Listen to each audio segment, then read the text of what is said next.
my lane fast, call it high speed. I've been working hard, yeah, I've been working nightly. If you think you'll win, ha, not fucking likely. I be taking shots, yeah, cold-blooded, icy. Watching numbers grow is what I call sightseeing. In the front row, run it up when they hype me. The following grows, they know how to ignite me. Call me CEO, I've been running shit right, see. All right, welcome to the Fantasy Six-Pack 2022 Fantasy Football Team Previews. Today, we're going to be covering the Cleveland Browns, and with me to do that is Mr. Dylan Clemons. So let's just jump right into things here with our quarterbacks. Deshaun Watson sitting there at QB 10, overall 90. Baker Mayfield still hanging around. Who knows what's going to happen to him at 373 and 38, basically undrafted. Jacoby Brissett still sitting there. I mean, they brought in Brissett because they don't expect Mayfield to be the backup. So that's pretty much what that tells me. But the focus here is on Deshaun Watson. And, I mean, look, QB 10, that's not a cheap price, man, for a guy who still has a question mark. You know, we have no idea what's going to happen here. There is a still possibility that there is a suspension coming. I saw something come across my ticker, but I couldn't find it before the show that he actually finally did admit to like something. So like, who knows what's going to happen there now? I mean, are you paying for him at QB 10 and No. with the possibility that he's not gonna be your quarterback at least for a few weeks? I don't think I can do that, Joe. I'd much rather have Matthew Stafford, who's going behind him, or somebody like that at QB 10, around 9 overall. Man, I'd find it hard to believe if they don't suspend him at least for a small portion of the season. Yeah. Now it's funny because we're in a mock. And I don't want to give too much away because your Wolfpack show with LaPlante and Bonnie there are going to be covering this. But we're in a mock Dynasty Superflex startup draft right now that you guys are going to be covering and reviewing on your show probably in a couple of weeks. Yep. I did take Watson as one of my quarterbacks in that, and he kind of fell a little bit. And I was like, you know what? I mean, Dynasty, like, he's still gonna be around for a while. I don't really like the guy, but I mean, yeah, sure. I'm here to win. I'm here to win fantasy football. You know, like, sorry. Yeah. I mean, I feel like I'm much more okay doing that. You know, knowing that even in the Superflex, I'll just take some schmuck near the end and like a fill in, and even in a Superflex, I don't have to play a second quarterback. I can plug in somebody else for a few weeks. Like maybe I just punt year one, type of thing. That's kind of how you can roll with it. But yeah, I'm sort of not comfortable taking him there.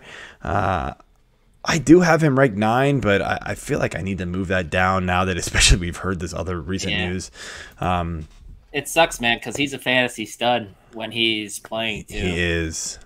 And I know the NFL is doing their own investigation right now, so who knows, man? It's just gonna be nuts. It could be one of those things where it just drags out again. We thought we'd get something last year for this season, and now it could be another thing where it's okay. We're gonna get something for next season now. These things take forever, and I wish we had more of an efficient process with the NFL. It is so maddening sometimes to figure out what they are going to do or not do. So, all right, over here to running backs, and we've got Mr. Nick Chubb, overall 13, running back 9. Kareem Hunt still hanging around, 73 overall, 32nd running back. We got Dearness Johnson, who was pretty good in a couple games there last year, and Jerome Ford hitting the end. And all 4 guys being drafted, honestly, which is kind of crazy. I mean, we know the running game is efficient there, and Chubb and Hunt have had their injury histories. I mean, I don't know. I guess let's start with Kareem Hunt. So there's talk that, that they're going to, I guess, maybe release him or trade him or whatever. Like, do you think he's going to be on the roster?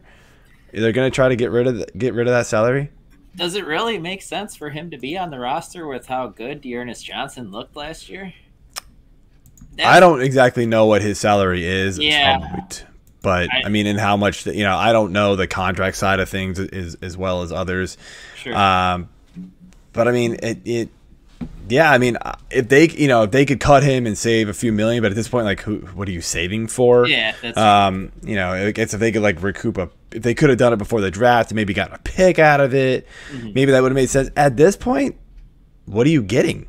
I mean, that's true. Maybe if you can get like an extra defensive piece or something like that for Kareem Hunt, then fine, maybe that's worth it. Future pick or something. Yeah. But he's probably he's most likely going to be on the roster. And I've actually, in a couple different dynasty startups, I've drafted Kareem Hunt too, because I personally like his value, because we saw what he did when he was on the field last year, man. I mean, I know Nick Chubb was hurt at a few points of it, but Kareem Hunt was a top 5 running back there for a little bit of a span of the season before he got injured. But yeah, I like Hunt's value, and I also like where Chubb is going too. Are you all right with Chubb at RB9? Yeah. I mean, I've actually got Chubb at 11, so it's probably not. I mean, but he's right there. He's close. My thing with Chubb is that he was good last year, but the touchdowns weren't there. He was just super efficient at 5.5 yards per carry. I mean, he was 5.6 the year before. He's just super good, man. He is. He is very, very good. I guess you do worry that maybe this offense might turn a little bit more pass heavy. Yeah. If Watson sticks around, and I guess that that's sort of that would change everything, right? If Watson can't play, if Watson doesn't play, then they go back to just pounding the rock with Chubb and Hunt or Johnson or whoever it is, right? But if Watson plays, you don't bring in a guy like Deshaun Watson to go, here you go. Yeah. Just hand the ball off. That doesn't happen. So we just might not get the usage that we get out of Chubb. And so, yeah, he's still going to be efficient. But, if you get 50 less carries, 50 less touches, that's going to make a huge difference. Yeah. So I agree. That's just something to think about there with him. So, excuse me. Moving over here to wide receivers. They did bring in a Mr. Amari Cooper. They got David Bell, Donovan Peoples-Jones, Anthony Schwartz, Javon Wims, and Mike Woods. Amari Cooper's the big signing there. The replacing the Odell and Landry combo there with basically just Amari Cooper. So yeah, I guess the thoughts there, right, is Amari's going to see a lot of targets. I have never been a big Amari Cooper fan because he is super inconsistent. We just mentioned that in the last show, like with Jamar Chase, and the Bengals one that we just recorded about 5 minutes before this one. That Chase kind of reminded me the way he ended the season of like how Amari Cooper plays, where it's like, oh man, he wins me a week or two and then disappears. It's just like, what happened? And he disappears for a couple of weeks in a row. And that's been Amari Cooper's game for quite some time. The overall stats are always there because he has these massive games. But, like, can he be more consistent with Deshaun Watson and less competition, I guess? Yeah, although he didn't have a lot of competition in Oakland either. So I know. I was just thinking the same thing. But if Watson plays, the quarterback play is obviously going to be a little bit better. But I think to your point, I think he might have to be more consistent now because there's not a lot around him, like a lot of unknowns with David Bell. Obviously, he's a rookie. We've seen Donovan Peoples-Jones flash you'll see him catch a big play here and there, and then like Anthony Schwartz, deep play threat, and then Javon Wims. I think he's most noticeable for punching the Saints player in the playoff game.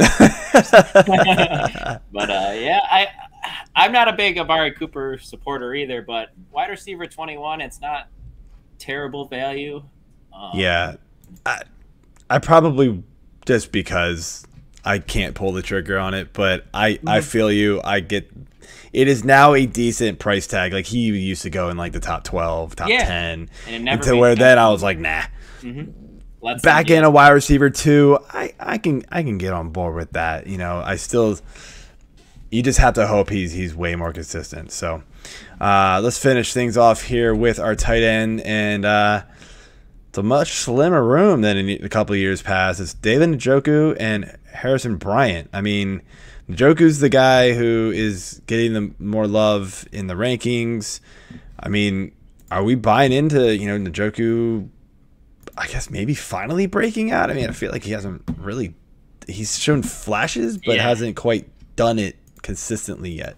There's just been so many bodies in that tight end right ahead of him. He finished pretty strong last year, although a little touchdown dependent. But at that level of tight ends, that's what you're getting, right? Exactly. But he did finish pretty strong. Saw a fair number of targets down the stretch. Of course, that was after the Odell trade and everything else too. But again, we just mentioned they don't have a ton of receivers, so maybe Njoku is going to be asked to do that now.